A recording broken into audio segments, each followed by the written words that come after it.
substance found by a southwest Arkansas man be part of a government test? Well, that's the question at the heart of a phenomenon called chemtrails, now getting widespread attention. Well, they say the government is dumping chemicals on us to control or manipulate the weather. And they say the unusual-looking jet trails in the sky are actually chemical-laden chemtrails. People say the government is up there in airplanes spraying all kinds of chemicals to change or manipulate the weather, leaving what you see there, and they call that a chemtrail.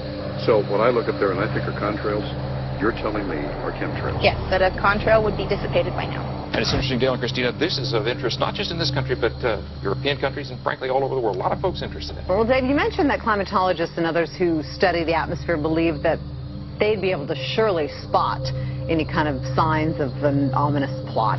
Our journey started in San Diego, California, where thousands of scientists, engineers, policymakers, and journalists gathered for the American Association for the Advancement of Science Conference. One of the topics was the artificial manipulation of the Earth's climate, also called geoengineering. During the meeting, scientists spoke about the plausibility of implementing geoengineering campaigns throughout the world under the guise of preventing global warming. One widely accepted theory was to block the sun by spraying something into the atmosphere. When they were asked about existing aerosol programs, they stated clearly that no such programs have ever been implemented. But strangely, these proposals sounded exactly like what people around the world are claiming is already happening.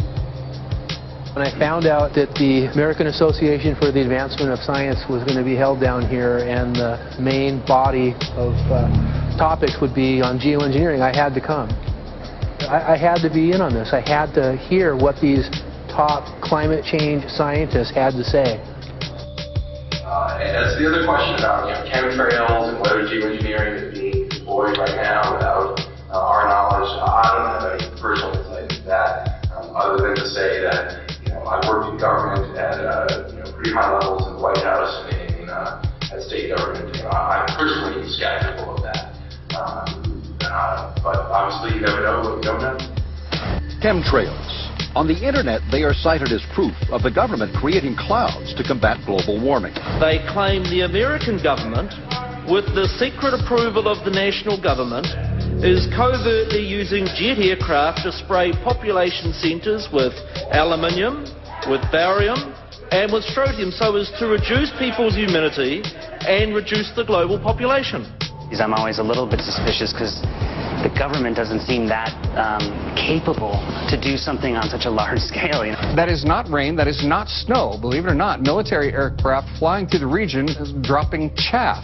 Small bits of aluminum, sometimes it's made of plastic or even talicized paper products, but it's used as an anti-radar issue, and obviously they're up there practicing. Now, they won't confirm that, but I was in the Marine Corps for many years, and I'll tell you right now, that's what it is. And what happens here, military jets, some come out of Key West Air Force Base, and they move off into the atmosphere, and they drop mylar strips. Some could be a little wider, some are small glass fibers that are coated in aluminum. And what the Air Force does is they take their military jets and they dump these out of the aircraft, they fall into the atmosphere, and some take as much to a day to fall down.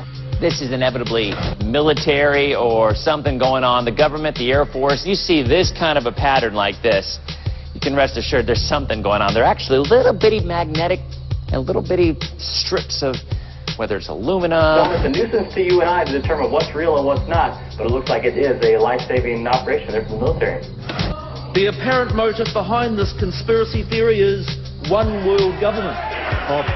Order, I cannot hear. Mr. Speaker, I want to assure the House that both my ministry and my colleague, the Minister of Health, who have received correspondence on this issue, that this conspiracy theory does not have an iota of truth, and that the trails observed from aircraft simply come from jet engines. Question number 9. Order.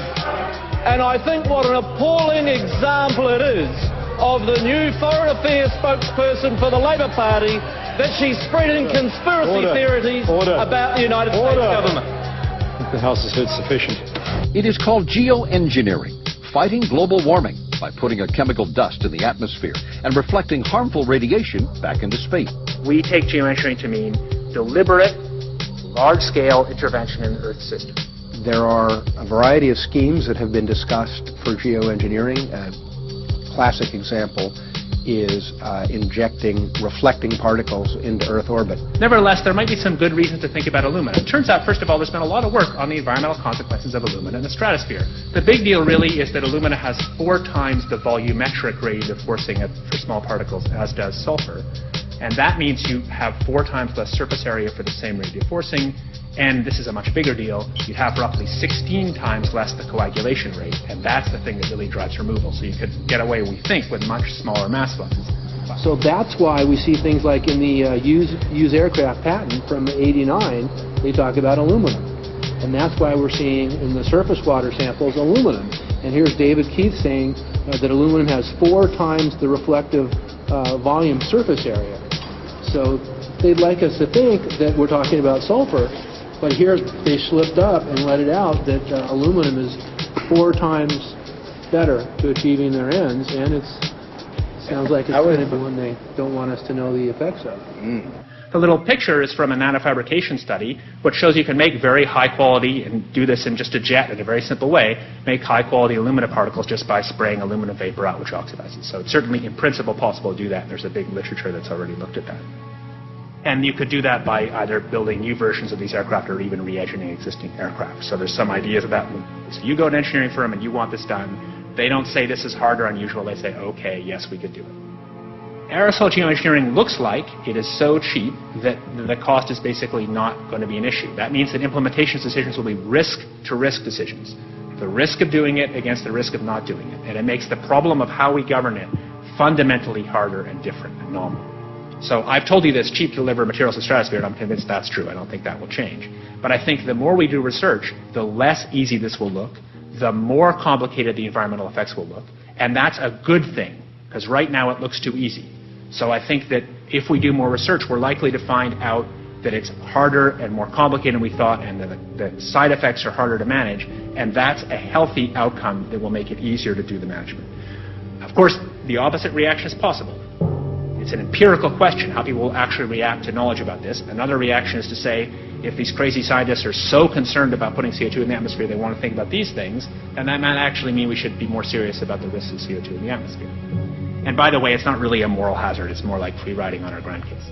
And by the way, it's not really a moral hazard, it's more like free riding on our grandkids.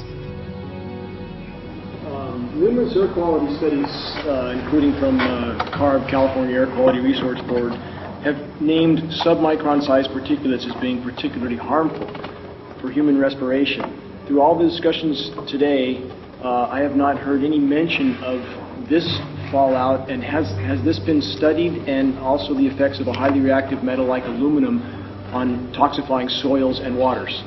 The question is, what would be the effects of these materials on human health if they came down into the stratosphere, in particular small particles and aluminum? So the collaborators of mine working on the aerosol scheme are actually folks from Carnegie Mellon who focused on human health impacts. And while we haven't published it, that was the very first thing we did, was do the order of magnitude calculation in a level pencil and paper, but with an expert on human health impacts about whether there could be an issue. And for aluminum or other particles, there are a lot of toxicological things that need to get looked at seriously.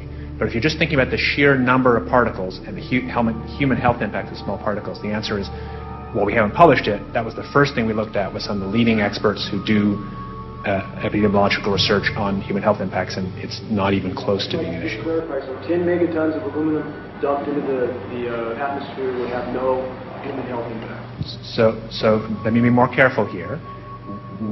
To separate out the toxicological, so the alumina we've only begun to research and published nothing. Alumina we've only begun to research and published nothing.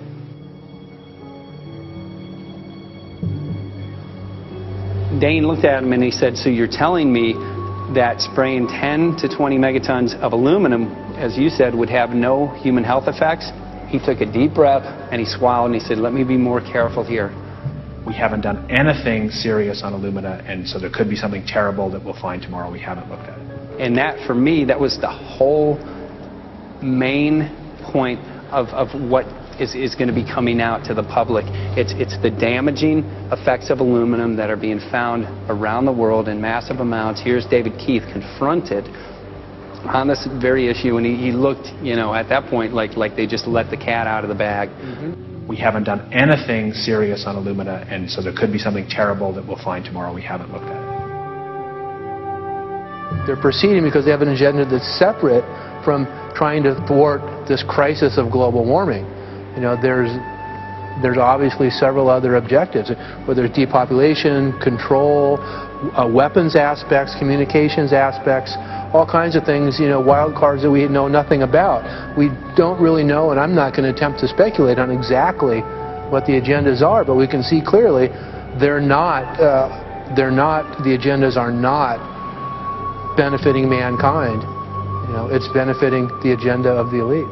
And so I think the question is, how do you draw the line between some activity that is allowed and doesn't need global governance and activities that do require global governance? Dr. John Holdren has agreed to serve as Assistant to the President for Science and Technology and Director of the White House Office of Science and Technology Policy. I look forward to his wise counsel in the years ahead. My personal opinion is that we have to keep geoengineering on the table. We have to look at it very carefully because we might get desperate enough to want to use it. So what would we do if in year 2040 or 2060 there's a severe climate crisis, say widespread famines or Greenland sliding suddenly into the ocean? That the only plausible way in which we could start the Earth cooling this century is to directly intervene in the climate system, say by putting particles in the stratosphere. We do stuff in the stratosphere all the time, of course, and so it's not as though the stratosphere is absolutely pristine. But you don't want to have people going off and doing things that involve large radiative forcings or go on for extended periods, or for that matter provide lots of reactive surfaces that could result in significant ozone destruction. You know, maybe I'm putting a particle into the atmosphere because I'm trying to make money, or maybe I'm putting a particle into the atmosphere because I'm engaging in scientific research and trying to understand cloud physics, or maybe I'm putting this particle into the atmosphere because I'm trying to make it rain locally to seed a cloud and get more snow on our ski slopes. And this obviously raises all kinds of questions. It's hugely risky. It will likely negatively impact some people, but we might find ourselves in a situation where those risks seem worth taking.